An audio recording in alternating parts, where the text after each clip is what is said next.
कल चंडीगढ़ में वाणी चल रही थी 8 मई 1966। दूसरे पेज के मध्याह्न में बात चल रही थी, तुम अपने जन्मों को नहीं जानते हो। 84 का जन्मों का चक्कर कैसे फिरता है, सो बाप बैठ समझाते हैं।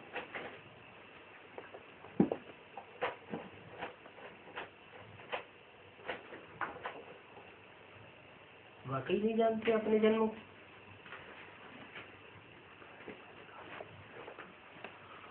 क्या बाप बैठ एक एक के जन्मों का चक्कर समझाते हैं? एक एक का चक्कर तो नहीं समझाते हैं, लेकिन फार्मूला बता देते हैं। ऐसे ऐसे फार्मूला लगाते जाएंगे, मनन चिंतन मंथन करते जाएंगे, ईश्वरीय सेवा में आत्माओं के संसर्ग संपर्क संबंध में आते जाएंगे, तो शूटिंग पीरियड के हिसाब से अपने अपने जन्मों का हिसाब किताब क्लियर होता जाएगा।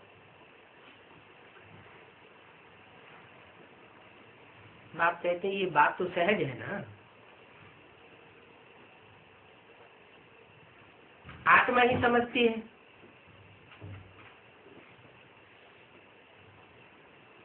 है ना, जो आत्मिक स्थिति में रहे होंगे, आत्मिक स्थिति की प्रैक्टिस जिन्होंने की होगी, वो आत्मिक रूप में स्थिर होने वाले बच्चे ही इस बात को समझ सकेंगे। आत्माओं को बाप कहते हैं। क्या कहते किसको है? आत्माओं को कहते हैं, देह अभिमानियों को नहीं कहते हैं। अब समझा हे आत्माओं, अब तुमने समझा अपने जन्मों का चक्कर कैसे फिरता है।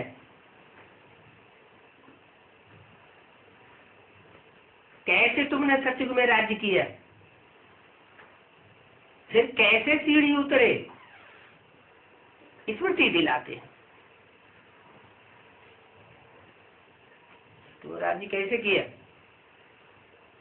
है, सतयुग में राज्य करने काबिल कैसे बने, या राज परिवार में आने काबिल कैसे बने, राज्य अधिकारी बनने काबिल कैसे बने। कैसे का जवाब आया?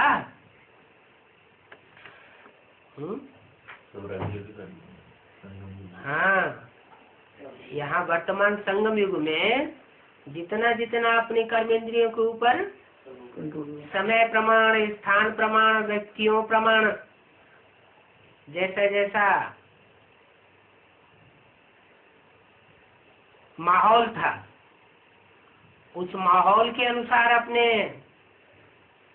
कर्मेंद्रियों को कंट्रोल किया और बाप का नाम बाला किया, तो बाप ने खुश होकर के तुमको ये सतयुग की राजाई दे दी। फिर कैसे सीढ़ी उतरे हो?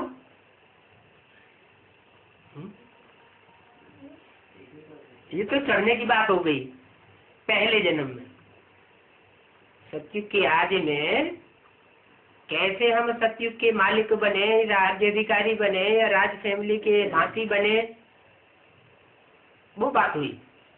लेकिन फिर बाद में कैसे उतरे? हाँ, और सतयुग त्रेता में उतरे कि नहीं उतरे? उतरे। तो वहाँ क्या बेविचारी बने? नहीं, वहाँ तो बेविचार होता ही नहीं। 21 जन्म कृष्ण की दृष्टि राधा में डूबेगी, राधा की दृष्टि कृष्ण में डूबेगी, तो दृष्टि मात्र भी बेविचार नहीं होता। तो दृष्टि से जब बेविचार नहीं होगा तो वृत्ति का भी बेविचार हो नहीं सकता। फिर कर्मेंद्रियों की भी बात नहीं, वाचा की भी बात नहीं, तो फिर वहाँ उतरे कैसे? हाँ, कुछ न कुछ कम कला वाले, कम कुरी के ब्राह्मण उनका संग का रंग लगता रहा। जो कलाओं से भी ऊपर है, कौन? कलातीत है, उसके संग के रंग में रहे तब तक तो हम चरते हैं। और जैसे ही उस कलातीत कल्याणकारी से हट करके किसी और दूसरे के संबंध संपर्क में आते हैं, बुद्धि अटैचमेंट में जाती है, तो क्या होता है? कुछ न कुछ उतरना होता है। अटैचमेंट नहीं कहेंगे, लेकिन कुछ न कुछ उतरती कला होती है। जैसे त्रेता में चांदी की खद पड़ी, इसका मतलब 14 कला वाली जो आत्माएं ऊपर से नीचे उतरती हैं त्रेता में, उनके संग के रंग में विशेष आने लगे। और जो ज्ञान सूर्य का पार्ट बजाने वाली आत्मा है उससे थोड़ा दूर होने लगे। तो अभी हिसाब किताब समझ में आता है, कैसे चढ़े और कैसे उतरे। सत्य को त्रेता में भी नीचे तो उतरते हैं ना, कि नहीं उतरते? नीचे तो उतरते हैं, नहीं तो कलाएं कम कैसे होती है। फिर द्वापर में द्वैतवादी आए, दूसरा मत स्थापन करने वाले आए, धर्म स्थापन करने वाले आए। उन द्वैतवादी धर्म स्थापकों और उनके संगी साथियों के संग के रंग में आए तो वो तो विचारी होते हैं।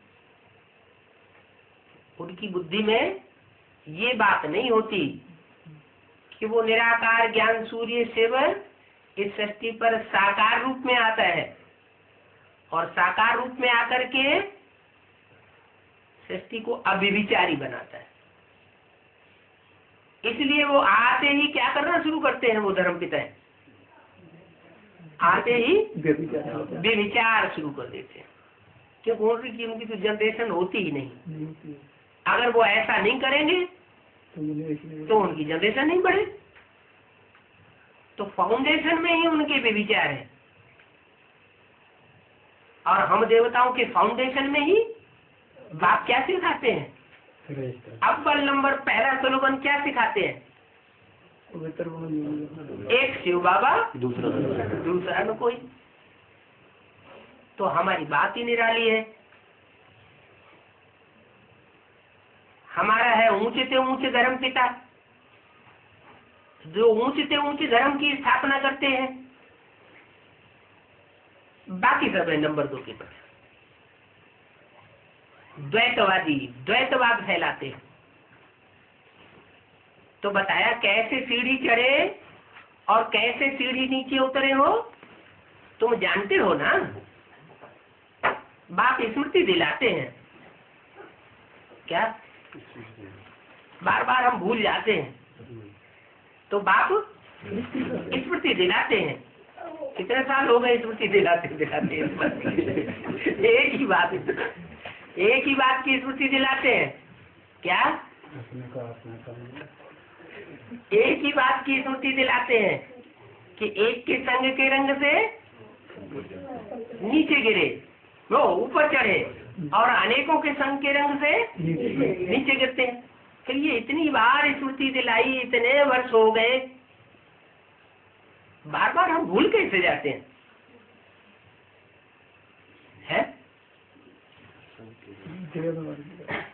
संग के रंग से भूल जाते हैं, देह अभिमान से भूल जाते हैं। दोनों बातें सही है। आत्मिक स्थिति भूलती है तो देह भान में आने से कुछ न कुछ गलती हो जाती है, संग का रंग लग जाता है, विस्मृति हो जाती है। तो बाप बतलाते हैं हम आत्मा शांति धाम के निवासी हैं। देवान में आने से क्या हो जाता है? अशांति हो जाती है।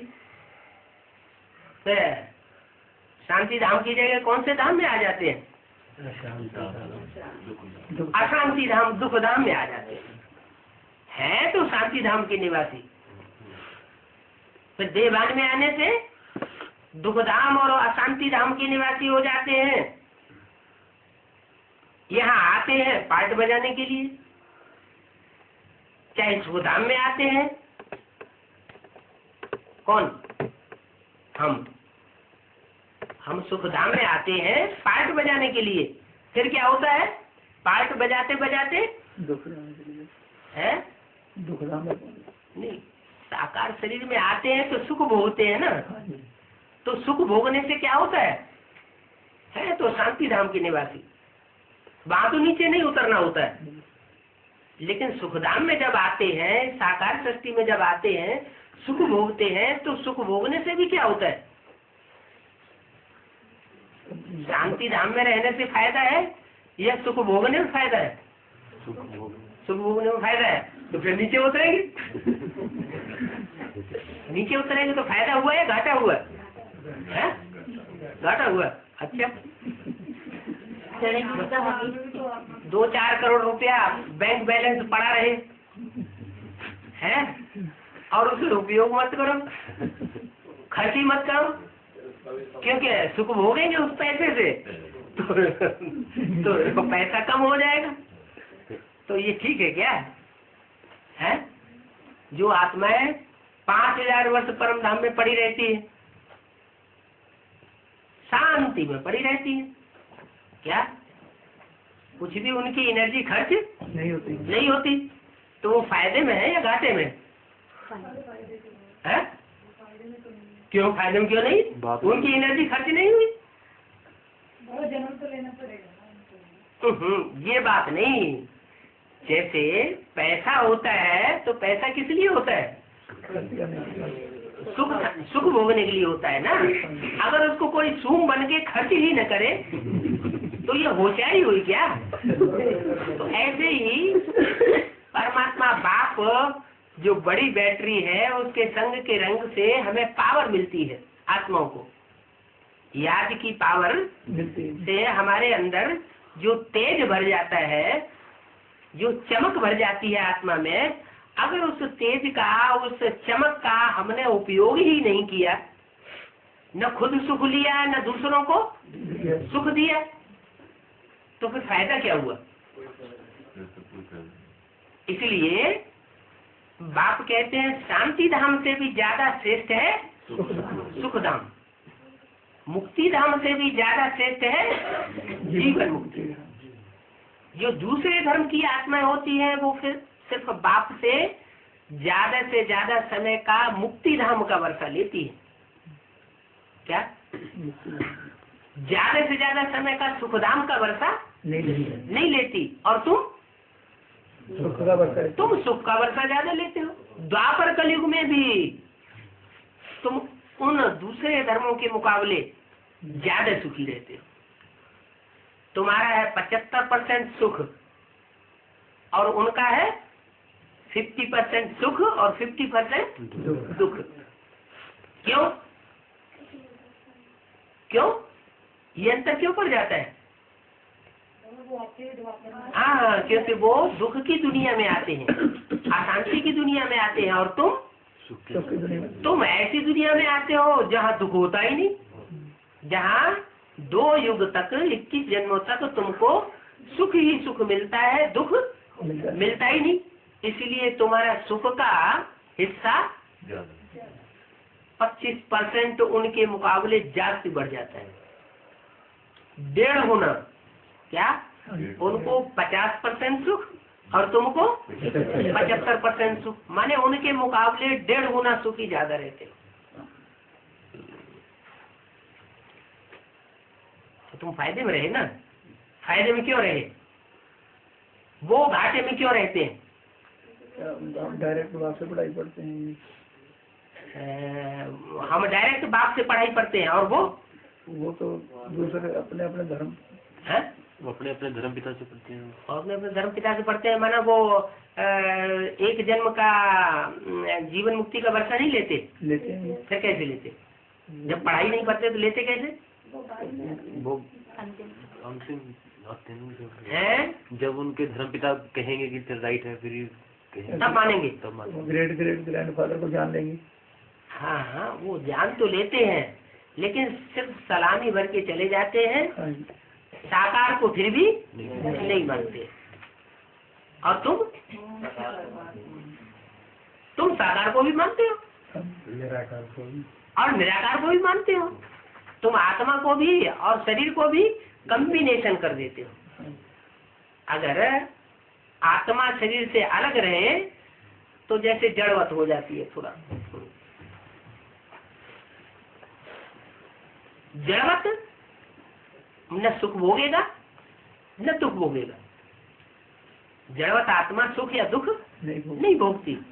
तो वो जिस स्वरूप को भगवान का रूप मानते हैं, गॉड फादर मानते हैं, वो निराकार को मानते हैं। और तुम निराकार और साकार के मेल को गॉड फादर मानते हो। वो अंत समय में थोड़े समय के लिए उनकी बुद्धि में बैठेगा कि यही सर्वे सर्वा है, यही सर्वशक्तिवान है, जो साकार रूप में सृष्टि को परिवर्तन कर रहा है। और तुम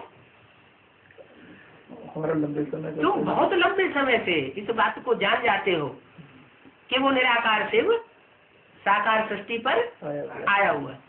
और जान ही नहीं जाते हो।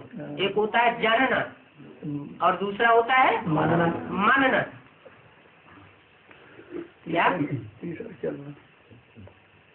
कौरव जो है जानते थे, मान भी लिया, लेकिन चले नहीं। तो प्राप्ति किस बात में ज्यादा होती है? चलने में ज्यादा प्राप्ति। जान भी लिया, मान भी लिया, काम हिला दी, और फिर चले अपनी चाल, तो फायदा तो होने वाला नहीं है। तो बोला हम आत्माएं शांति धाम की निवासी तो हैं, यहाँ पार्ट बजाने आते हैं इस सृष्टि पर। कोई सुख की दुनिया में पार्ट बजाने आते हैं, कोई दुख की दुनिया में पार्ट बजाने आते हैं।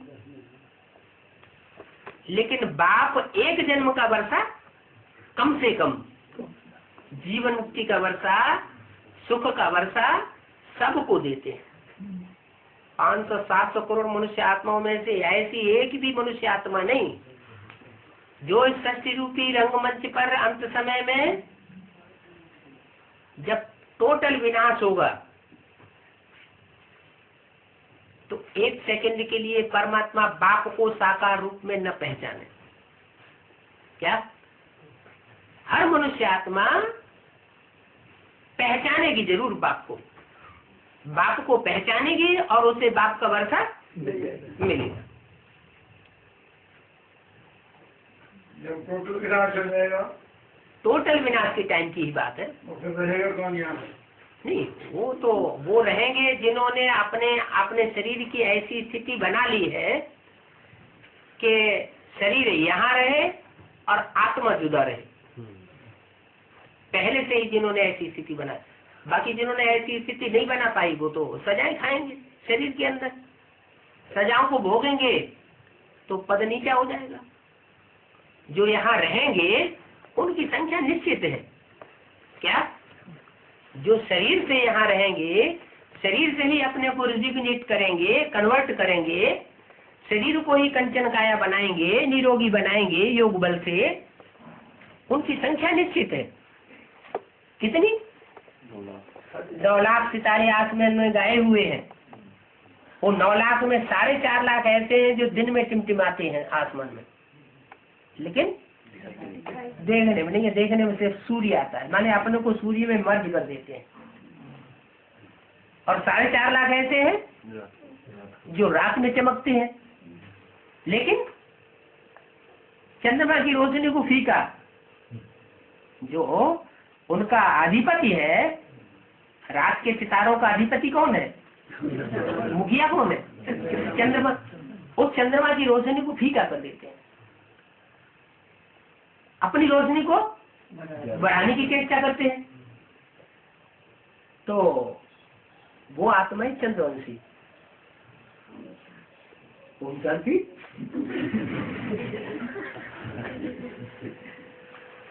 और जो चंद्रवंशी उनकी संतान फिर सारे ही बनते हैं। क्या सतयुग में सूर्यवंशी, त्रेता में चंद्रवंशी, और चंद्रवंशियों की औलाद द्वापर से कौन होंगे? सारे दूसरे दूसरे धर्म के, वो सब उनके संतान बनेंगे। अब ये जो भी है दूसरे दूसरे धर्म की आत्माएं,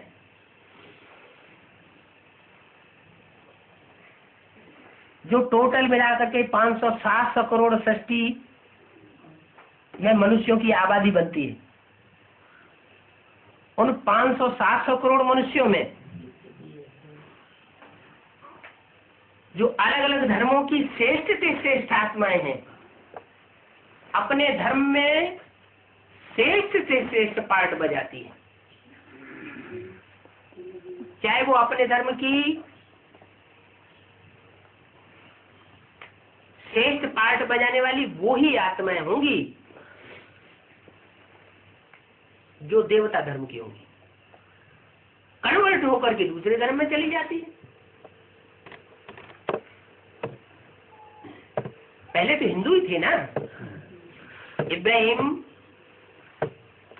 और बुद्ध क्राइस्ट से आने से पहले इस सारी सृष्टि में कौन सा धर्म था? देवी देवता सनातन धर्म ही था ना, जो बाद में हिंदू कहलाया। वो देवी देवता सनातन धर्म की आत्माएं ही दूसरे दूसरे धर्मों में कन्वर्ट होती रही।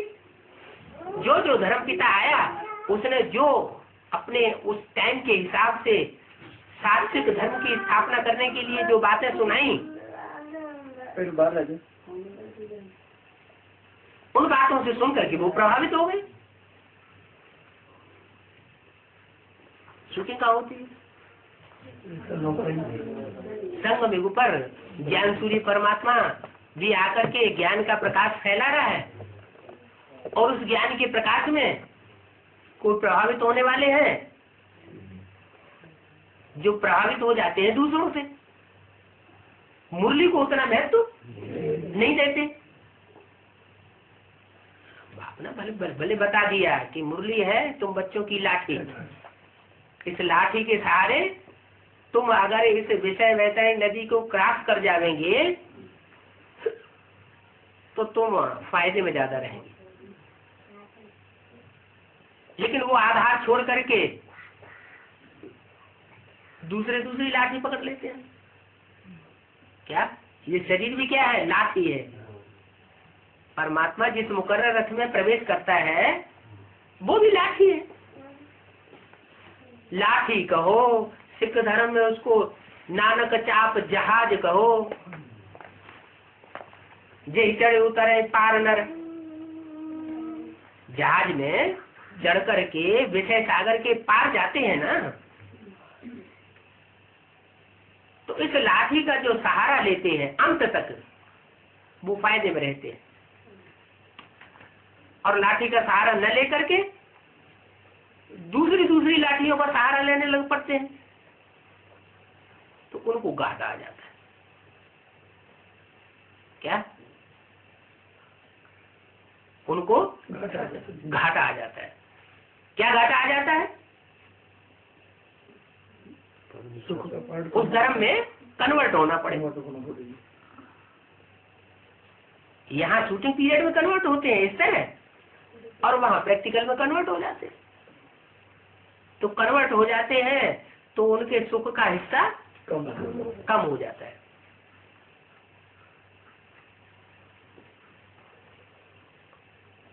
तो इस संगम युग पर ही बाप आकर हमको सुदर्शन चक्रधारी बनाते हैं। अपने अनेक जन्मों की थ्योरी को जानने के लिए 4 युगों का चक्र हम अपनी बुद्धि में कैसे फिराते रहें, ये बात आकर के बताते हैं, और संगम युग पर ही आकर के बताते हैं। क्या दूसरे किसी युग में ये बात नहीं बताई जाती। ज्ञान का तीसरा नेत्र इस समय देते हैं, किसको देते हैं? गायन किसके लिए? अरे पहला नंबर गायन किसके लिए है? ज्ञान का तीसरा नेत्र शंकर को देते हैं।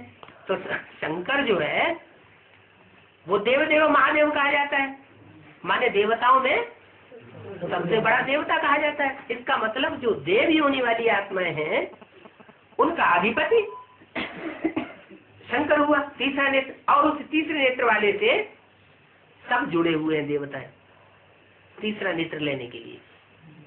क्या अपने यहाँ दिवाली मनाई जाती है, क्या करते हैं दिवाली में? बड़े दीपक से छोटे दीपक, एक बड़ा दीपक जलाते हैं, छोटे बाद में फिर बड़े दीपक से छोटे छोटे सारे ही दीपक जलाए जाते हैं। तो ये संगम युग में बाप आकर के ब्रह्मा बाबा के साक्षात्कारों का क्लैरिफिकेशन जिस तन में प्रवेश करके पहले पहले करते हैं, यानी मूल रूप में ज्ञान का बीजारोपण करते हैं, उस व्यक्तित्व के द्वारा फाउंडेशन पड़ जाता है तीसरे नेत्र का, तीसरे नेत्र से मिले हुए ज्ञान का। अब वो ज्ञान का तीसरा नेत्र नंबरवार फिर बच्चों को मिलता जाता है। उसमें फिर कैटेगरीज बन जाती है, वर्ग बन जाते हैं। कितने वर्ग बनते होंगे? 9 प्रकार के, 9 कुरियों के ब्राह्मण गाए हुए हैं। ब्राह्मणों की कुरियां होती है ना, 9 कुरियों के ब्राह्मण जो गाए हुए हैं उनमें अव्वल नंबर, द्वैम नंबर, तीसरा नंबर, चौथा नंबर, ऐसे करके 9 कुरियां ऐसी ब्राह्मणों की बनती हैं जो परमात्मा बाप को साकार में पहचान करके उससे नंबरवार वर्षा लेती है। एक ऐसा भी ग्रुप है कि वो टोटल ब्रह्मा की औलाद नहीं बनता, ब्राह्मण बनता ही नहीं।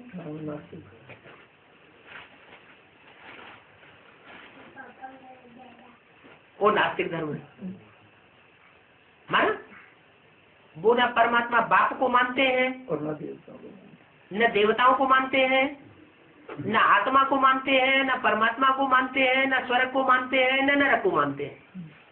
उनमें इतनी जबरदस्त खुदी भरी रहती है कि जो कुछ हम करते हैं वही सब कुछ है। हम इस सृष्टि को चलाना चाहे तो चलाएं, इस सृष्टि को भस्म करना चाहे तो हम भस्म कर सकते हैं।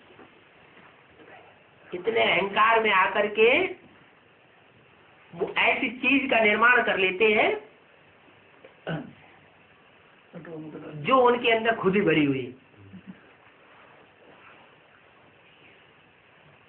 तो डिस्ट्रक्शन करने वाले ज्यादा प्राप्ति करेंगे या कंस्ट्रक्शन करने वाले ज्यादा प्राप्ति करेंगे? जो निर्माण करता है, हाँ, वो मान मर्तबे से रहित होकर के जब काम करता है, देह अहंकार से रहित होकर के काम करता है, तो उसे परमात्मा से उजूरा मिल जाता है। कहेगा देह अभिमान त्यागने के लिए जो कोशिश की जाती है ना, प्रयास किया जाता है, पुरुषार्थ किया जाता है, उसके एवज में उनको फायदा ज्यादा हो जाता है। और जो अपना देहभान त्यागते ही नहीं, आत्मा अभिमानी बनते ही नहीं, आत्मा बनकर के बाप से ज्ञान सुनते भी नहीं, दूसरों को सुनाते भी नहीं, ज्ञान को धारण भी नहीं करते और जीवन में लाते भी नहीं, प्रैक्टिकल जीवन में, तो उन्हें फिर प्राप्ति कैसे होगी? लौकिक दुनिया में भी जो बाप का बच्चा बाप को विशेष मान्यता देता है, बाप की बातों पर चलता है, रिगार्ड देता है, तो बाप उसे जास्ती प्यार करता है, चाहता है कि ये हमारी तौर तरीके से चलने वाला बच्चा है, तो उस बच्चे को विशेष मिल्कियत देने का प्रयास करते हैं।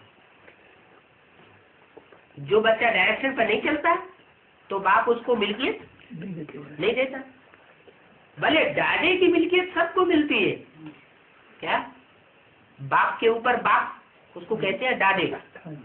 डाडे की मिल्कियत सबको बराबर बराबर मिलती है, लेकिन बाप चाहे तो किसी बच्चे को मिल्कियत दे या न दे, ये उसकी स्वेच्छा के ऊपर है। तो ऐसे ही सुप्रीम सोल बाप भी इस धरती पर आते हैं तो पहले पहले जिस तन में प्रवेश किया यज्ञ के आदि में, जो शरीर छोड़ के चला गया, उसकी मिल्कियत तो सभी को मिलेगी। क्या वो डाडे है ना, डाडे हुआ ना। फिर उसके बाद जो पैदाइश होती है ब्रह्मा के द्वारा, जो भी बच्चे पैदा हुए, उन बच्चों को बाप चाहे मिल्कियत दे या न दे। तो यहाँ बाप का वर्षा बेहद का है और बेहद बाप का वर्षा है। वर्षा भी बेहद का है और बाप भी बेहद का है। एक तो बेहद का इसलिए है कि वो 500-700 करोड़ मनुष्य आत्माओं का सबका पिता है, कोई एक जनरेशन का पिता नहीं है कि सूर्यवंशियों का ही पिता हो या ब्रह्मा कुमारियों का ही पिता हो या चंद्रवंशियों का पिता हो, इस्लामियों का पिता हो, बौद्धियों का पिता हो, नहीं, वो सबका पिता है।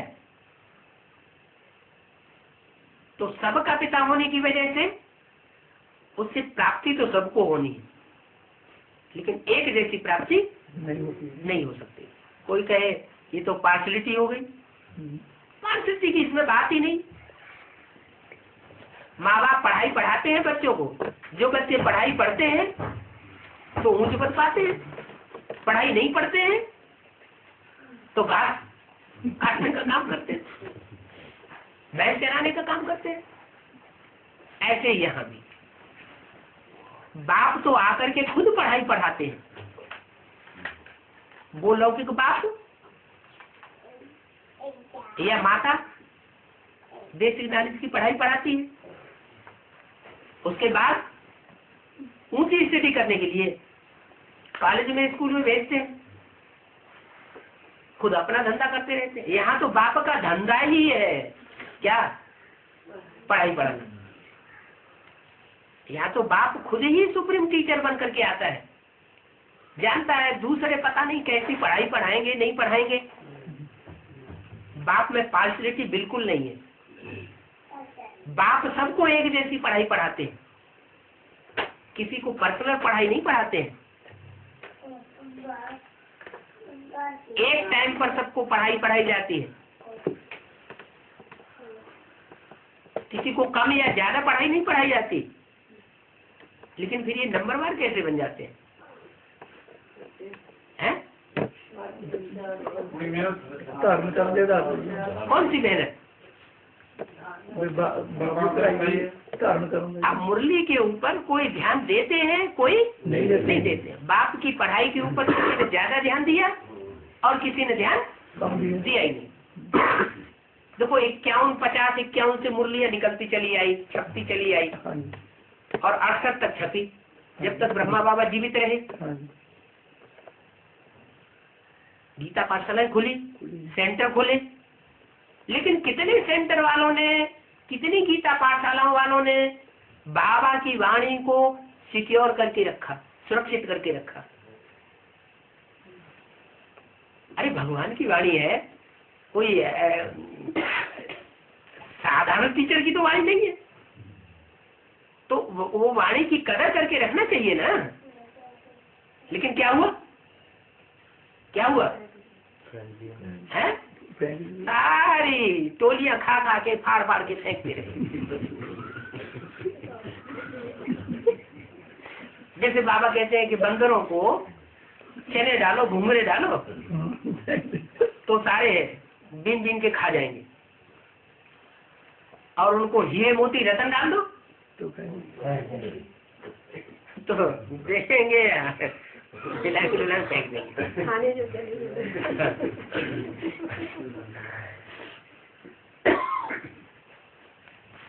उन्हें भोग चाहिए, किन्हें?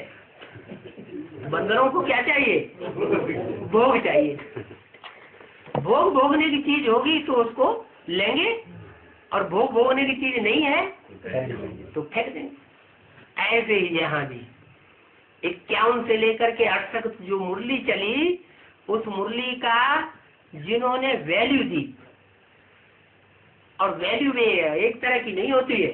एक तो चीज है उठा के रख ली,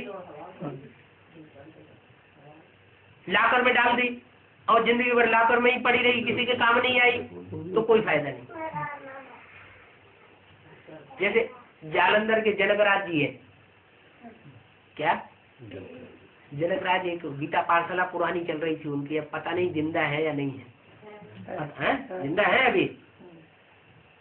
तो उनसे, क्योंकि माउंट आबू में तो मुरलियों का स्टाफ रखा नहीं गया था, तो जब 1-2 साल का जो बचा हुआ स्टॉक रहा हुआ था वो पूरा हो गया, तो 72-73 में मुरलियों की मांग की गई ऑल इंडिया से, गीता पाठशालाओं से, सेंटर वालों से। तो देने वालों ने दी, न देने वालों ने नहीं दी। जनकराज से कुमार का दादी ने वो स्टॉक मांगा, वो इनकार कर दिया, नहीं दिया स्टॉक। उसके बाद सन 76 में एडवांस पार्टी शुरू हुई। 78 में उनके घर बाबा गया और कहा कि पुराना स्टॉक हमने सुना आपके पास रखा हुआ है, आप देंगे तो सबका कल्याण होगा। तो कहा बताओ पहले क्या बात सुना रहे हैं आप। तो उन्हें बात सबको संदेश दिया जा रहा था, उनको भी दिया। तो कहते हैं जब तक कुमार का दादी नहीं मानेंगे तब तक हम मानने वाले नहीं हैं। और हमने तो मूर्तियां हमारे पास पड़ी हुई है, पूरा स्टॉक पड़ा है, लेकिन हमने तो कुमार का दादी को भी नहीं दिया और नहीं दिया। अब उस स्टॉक का क्या हुआ अभी तक है? जर्मनी हो गया।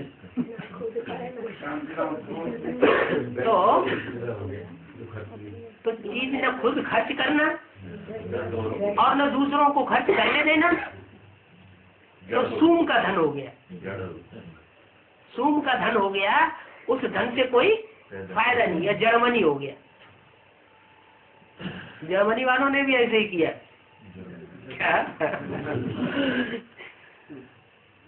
मुसलमान भारत में आए तो उन्होंने यहाँ के शास्त्रों को फाड़ फाड़ करके फेंक दिया, फाड़ फाड़ करके भाड़ में भून दिया, जला दिया, नदी में डाल दिया, जमीन में खोद के गड़वा दिया। उसकी कोई वैल्यू नहीं की। शूटिंग कहाँ होती? ब्राह्मणों की संगम की दुनिया में शूटिंग होती हुई। उसके बाद क्रिश्चियंस आए 200-300 साल से, उन्होंने फाड़ा तो नहीं, उन्होंने भाड़ में डाल करके जलाया तो नहीं, जमीन में गाढ़ा नहीं, नदियों में फेंका नहीं, क्या किया? वो सारे शास्त्र के भंडार को जहां जहां कहीं उन्हें मिला युक्ति से निकाल करके अपने देश में ले गए।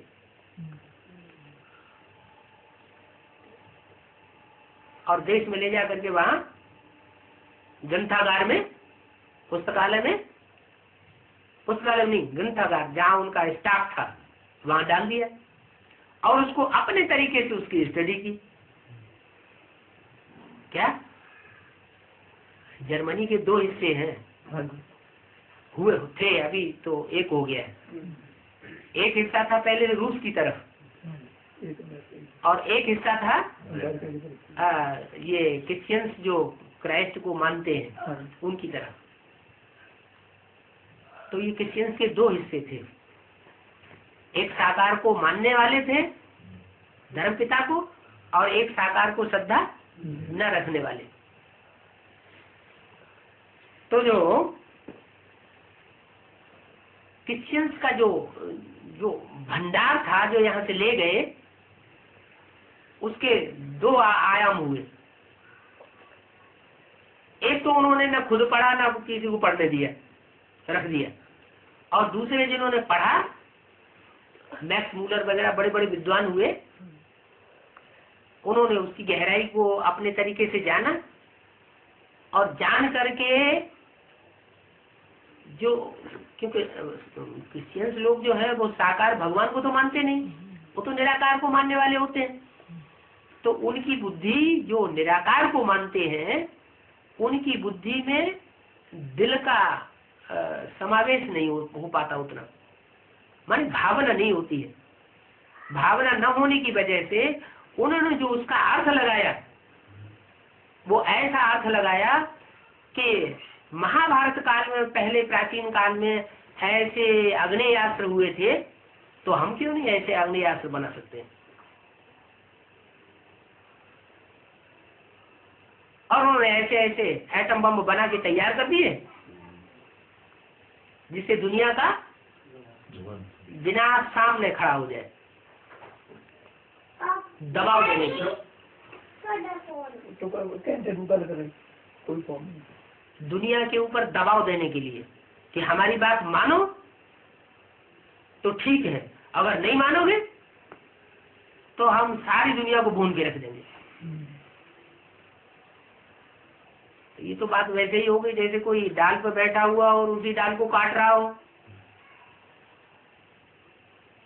भस्म हो जाएगा ना खुद भी। अगर एक देश एटॉमिक एनर्जी का उपयोग करेगा तो दूसरे देश चुपचाप बैठने वाले तो नहीं है। तो जड़त्वमयी बुद्धि हो जाती है।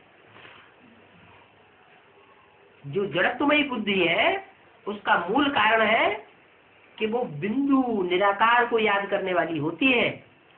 बिंदु है जड़वत, अगर शरीर में उसको न माना जाए, न समझा जाए, जड़ को याद करने से जड़ बुद्धि बनता है। और आत्मा जब शरीर में प्रवेश करती है तो चैतन्य कही जाती है, बोलते चालते को चैतन्य कहा जाता है। उस चैतन्य स्वरूप को याद किया जाएगा, सिर्फ शरीर को नहीं, शरीर में काम करने वाली आत्मा कौन, उस आत्मा को जो कमाल करने वाली आत्मा है, जो और धर्म पिताओं ने जो कमाल करके नहीं दिखा पाया। धर्म पिताएं आए सुख शांति स्थापन करने की उन्होंने कोशिश की, लेकिन दुनिया दुख की ओर गई, सुख शांति नहीं स्थापन हो पाई। तो जो कोई दूसरा नहीं कर सका वो काम आकर के वो कमाल करने वाला धर्म पिता कर देता है, इसलिए वो भगवान कहा जाता है। जो मनुष्य नहीं कर सकता उस कार्य को जो कर देता है वो भगवान कहा जाता है। इस नरक की दुनिया को स्वर्ग जिसने नहीं बना पाया, तो जिसने आकर के इस दुनिया को नरक को स्वर्ग बना के दिखा दिया, जिस स्वर्ग के लिए सभी लालायित हैं। हिंदू तो स्वर्ग को मानते ही हैं, मुसलमान इस्लामी लोग भी मानते हैं, वो भी कहते हैं जन्नत, उनके शास्त्रों में भी जन्नत के सुखों का बहुत वर्णन है। क्रिश्चियन लोग भी उसको नाम देते हैं पैराडाइज, लॉर्ड कृष्ण का राज्य था। हमारे यहाँ कहते हैं वैकुंठ। तो सभी की इच्छा है नास्तिकों को छोड़ करके, और सभी धर्म वाले उस परमात्मा की जो रचना है, वैकुंठ है, स्वर्ग है, उसको सब मानते हैं। सब ऐसे हैं जिन्होंने उसमें सुख भोगा है। तो जिन्होंने स्वर्ग के सुख भोगे हैं वही स्वर्ग के सुखों का वर्णन अपने अपने शास्त्रों में कर दिया है। भोगने वाले कौन हुए? स्वर्ग के सुख भोगने वाले वही होते हैं जिन्होंने उस निराकार को साकार में पहचान लिया, मान लिया और उस रास्ते पर चल पड़े। तो ये पहचान किस आधार पर होती है? ज्ञान का जो 4 युगों का चक्र बाबा ने बताया, स्वदर्शन चक्र, उसके आधार पर हमको पहचान होती है। उस ज्ञान को कहते हैं तीसरा नेत्र। वो तीसरा नेत्र त्रिनेत्री बाप से मिलता है। जिस मुकर्रर रस में प्रवेश करते हैं उसको कहा जाता है त्रिनेत्री।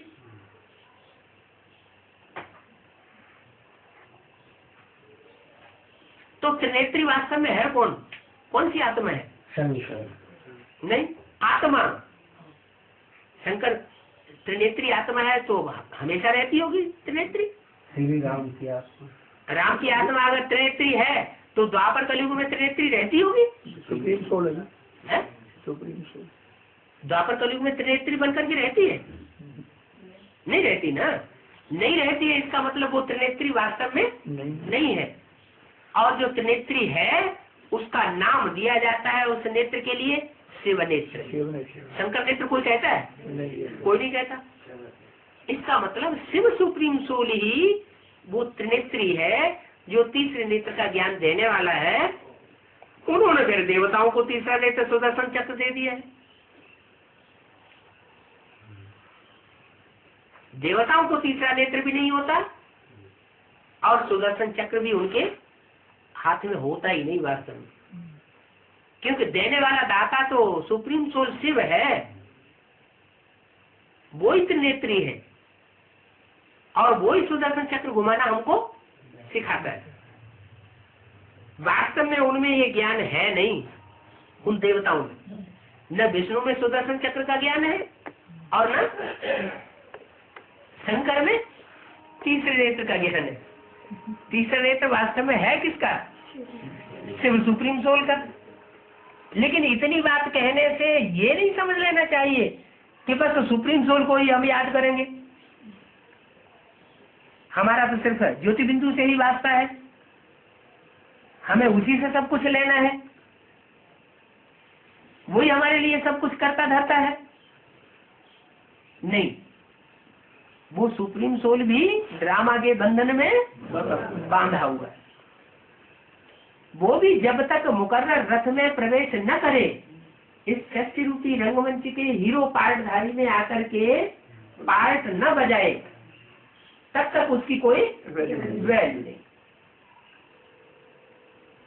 जैसे बिंदी है, बिना किसी अंक के 1 2 3 4 5 से लेके 9 अंकों तक कोई अंक लगाए बगैर बिंदी बिंदी बिंदी बिंदी लगते चले जाओ, कितनी भी बिंदियां लगा दो, कोई वैल्यू नहीं हुई।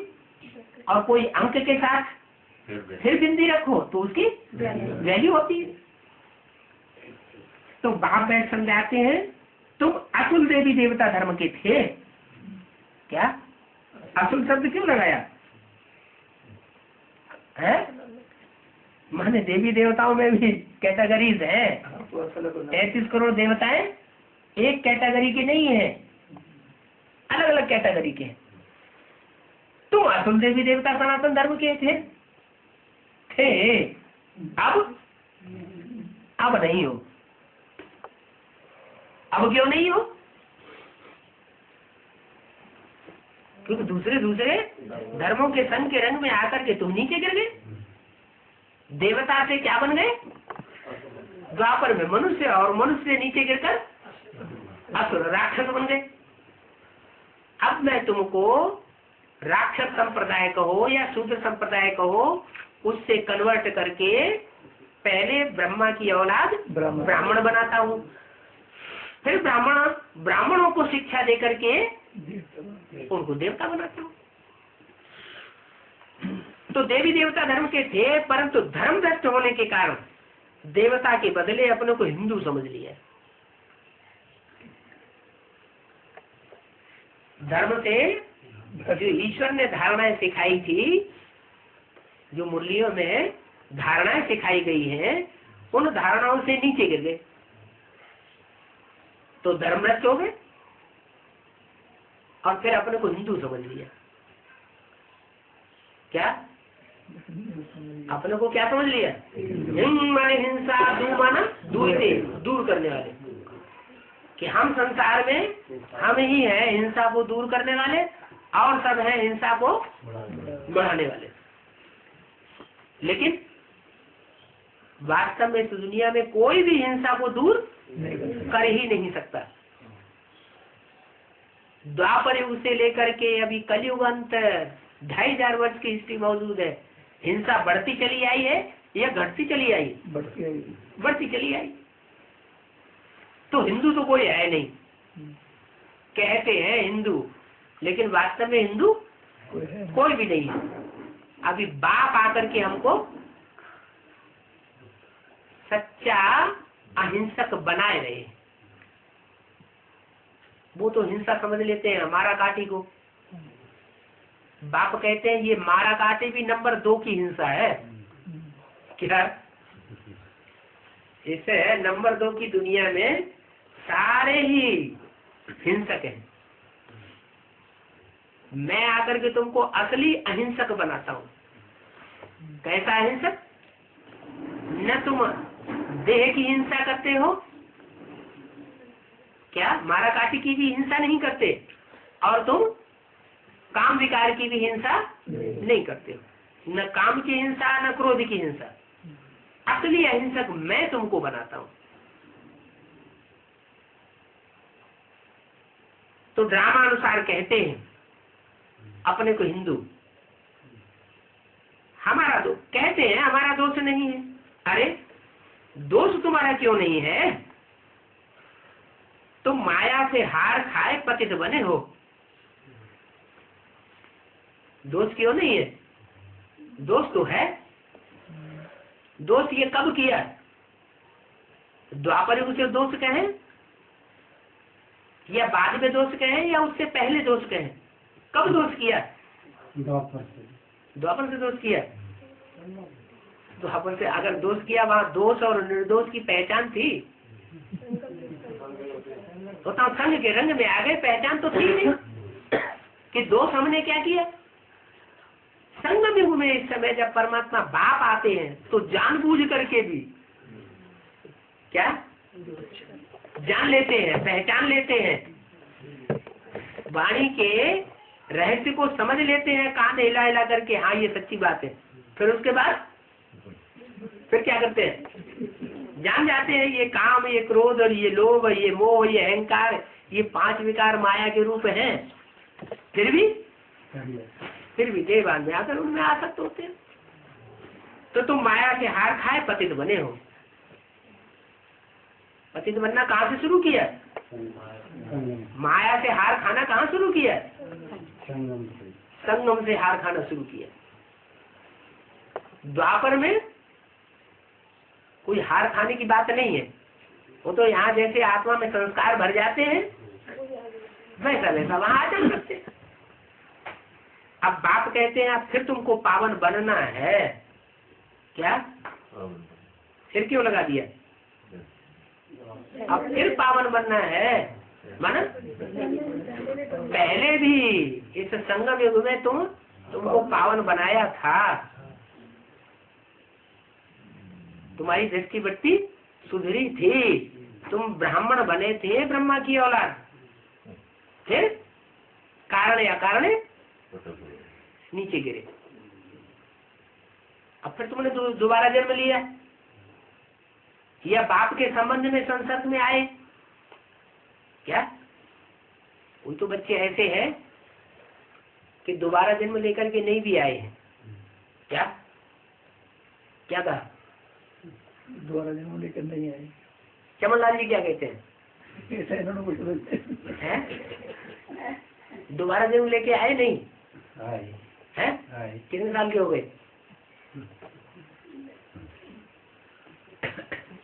अरे ये शरीर कितने साल का हो गया?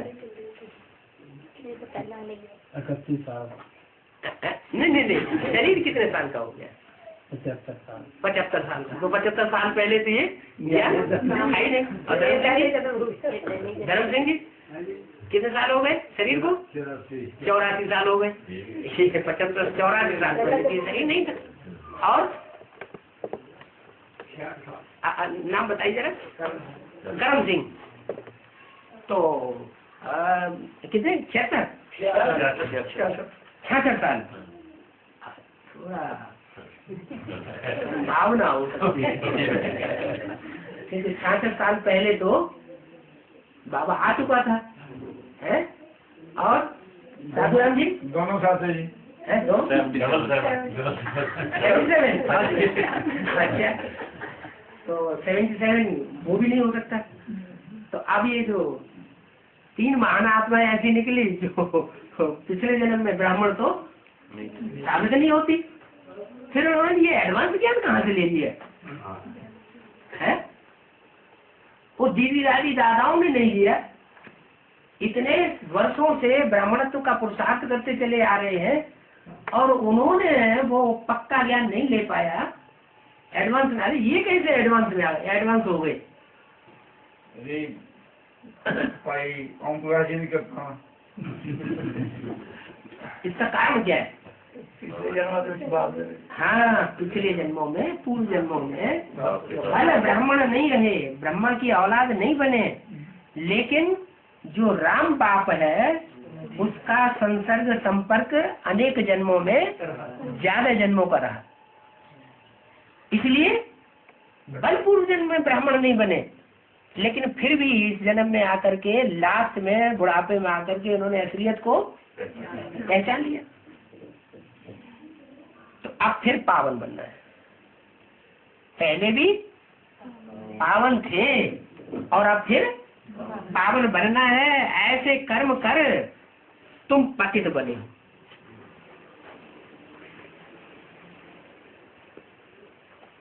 जो पतित पना हुआ है वो ऐसे कर्मों से हुआ है। अब फिर कर्म अकर्म विकर्म की गति बैठ बात समझाते हैं। कर्म क्या है, अकर्म क्या है और कैसे होता है, और विकर्म कैसे होता है? माने विपरीत। विकर्म माना जो श्रीमत है जिन कर्मों को करने की, उन कर्मों के विपरीत कर्म कैसे कैसे होते हैं और वो क्या है, वो अभी बाप इनकी गति बैठ समझाते हैं। तो क्या करना चाहिए? विकर्म तो नहीं करना चाहिए, कम से कम ऐसा कर्म तो करें, ऐसे तो जीवन में चले जो अकर्म बने। क्या? कम से कम विकर्म तो न बने, विपरीत कर्म माने पाप कर्म तो न बने। ऐसी तो प्रैक्टिस कर लें कि हम कर्म करें लेकिन कर्म का लेप छेप हमको जल। ऐसे कैसे हो सकता है? ऐसा हो सकता है क्या कि हम कर्म करें और कर्म का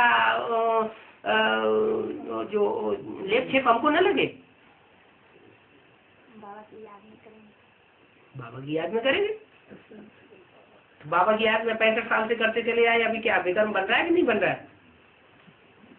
कर्म क्यों बन रहा है अभी? अभी विकर्म क्यों बन रहा है? अभी तो अकर्म हो जाना चाहिए है?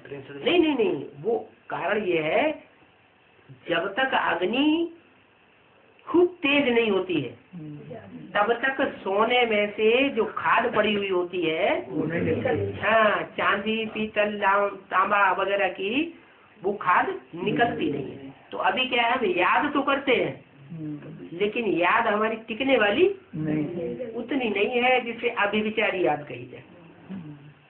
अभी अभी याद करने बैठते हैं और अभी अभी कुछ न कुछ माया रोला डाल देती है। माया कहो, पूर्व जन्मों के संसर्गियों संबंधियों का हिसाब किताब कहो, तो आकर के अपना हिसाब किताब लेना शुरू कर देते हैं। कोई माया के रूप में आते हैं, कोई रावण के रूप में आते हैं, है? आते हैं या नहीं? आते हैं। तो जो मायावी रूप के बन करके आते हैं, रावण का रूप बन करके आते हैं और हमको परमात्मा की याद से दूर कर देते हैं। तो भगवान की याद से दूर करने वाले माया रावण ही हुए ना? क्या हुए? इसलिए ये बहुत बुरा समझते हैं कि कोई ध्यान में बैठा हो, भगवान की याद में बैठा हो, तो उसको डिस्टर्ब नहीं करना चाहिए। ये तो बहुत बड़ा पाप हो जाता है? तो लेकिन माया क्या करती है? माया वही पाप करती है और कराती है। वो भगवान की याद से दूर कर देते हैं। बाप कहते हैं रावण राज्य होने से कर्म विकर्म बच जाते हैं। क्या अभी कर्म विकर्म क्यों बन रहे हैं? क्योंकि रावण का राज्य है। जिसके राज्य में तुम बैठे हो, क्या किसके राज्य में बैठे हो? रावण के राज्य में बैठे हो। और रावण के राज्य में बैठ करके कोई ये कहे कि हम रिश्वत नहीं लेने देंगे, नहीं देने देंगे, हैं? तो नहीं हो सकता। अच्छा, हमारे ब्रह्मा बाबा ने भी रिश्वत दी होगी, हैं? अच्छा चलो ब्रह्मा बाबा की बात छोड़ो, है? अभी जिससे ये ज्ञान लेते हो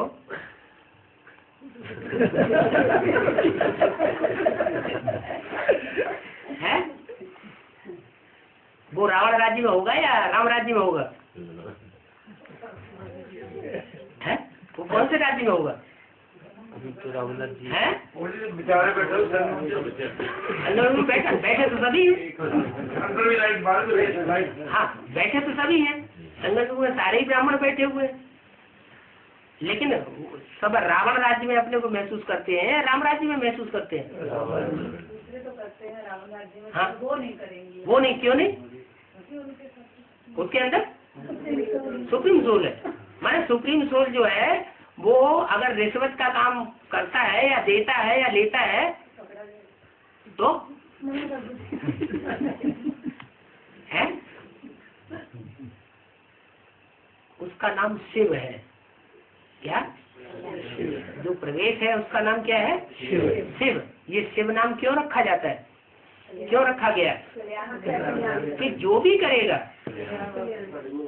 जो भी दृष्टि देगा तो कल्याणकारी, वाचा बोलेगा तो कल्याणकारी, कर्म इंद्रियों से कर्म करेगा तो भी कल्याणकारी। उसमें तो परिवर्तन करने की शक्ति है। जो भी करेगा कल्याणकारी करेगा। रिजल्ट में कल्याण आएगा, लेकिन देखने में भले अभी कल्याण आ रहा हो, क्योंकि अल्प बुद्धि है, देखने वाले समझने वाले, लेकिन अंत में ये रिजल्ट पक्का हो जाएगा कि जो किया अच्छा किया।